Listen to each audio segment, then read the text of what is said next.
The last thing I want to share with you, just having hope with Allah. Because for some people, it's very hard to accept that Allah will actually listen.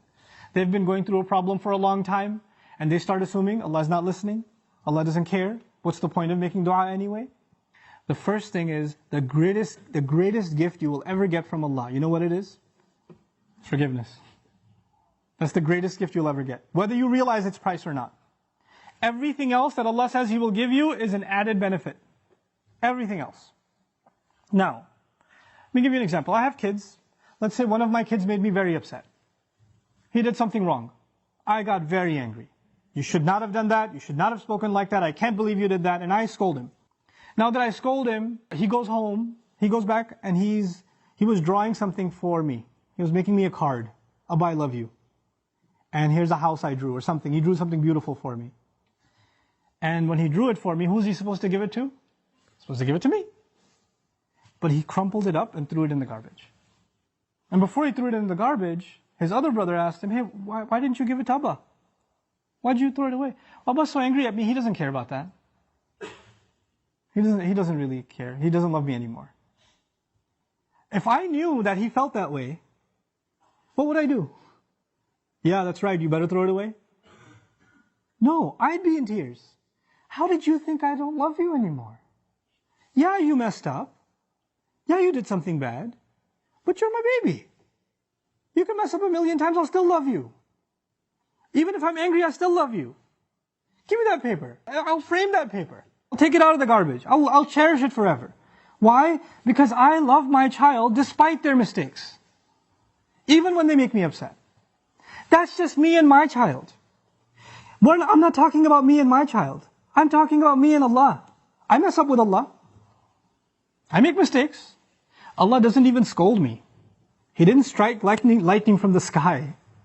He didn't push me into hell. He didn't make my heart stop beating. Every time I looked at something haram, I didn't go blind. He still kept giving.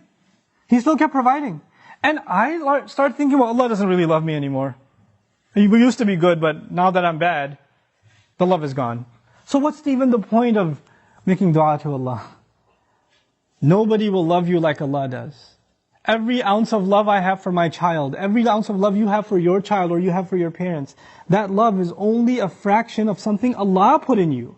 You're not capable of loving anyone. The love we have is actually revealed from Allah. It's a gift from Allah. And if that's a little fraction of the love between two of Allah's creations, we can't imagine the love Allah has for us. Don't let anybody tell you otherwise. The only one who believes Allah hates him, and that's it, their story's over, is shaitan. He believes it. There's no reason for him to ask for forgiveness, because he's a lost cause. He's accepted that about himself. If you accept that about yourself, whose footsteps are you following? Think about that. If Adam alayhi salam was in Jannah, you couldn't have a better home than Jannah, and he made a mistake. And Allah Azza wa Jal put him on the earth. If he starts believing, I have been given such a huge demotion, Allah is so upset with me, He brought me all the way to the earth, how can I ever speak to Allah again? After I've disappointed Him so much. One of the first things, Allah taught him what to do. How to fix his heart. رَبَّنَا ظَلَمْنَا أَنفُسَنَا وَإِن لَمْ تَغْفِرْ لَنَا وَتَرْحَمْنَا لَنَكُونَنَّ مِنَ الْخَاسِرِينَ. You could be in a really good place and you fell to a really bad place. Compared to Jannah, dunya is nothing. He went from Jannah to dunya. And as far down as he came, he's still just as close to Allah. Just those words are enough to connect him to Allah. Don't give up on dua.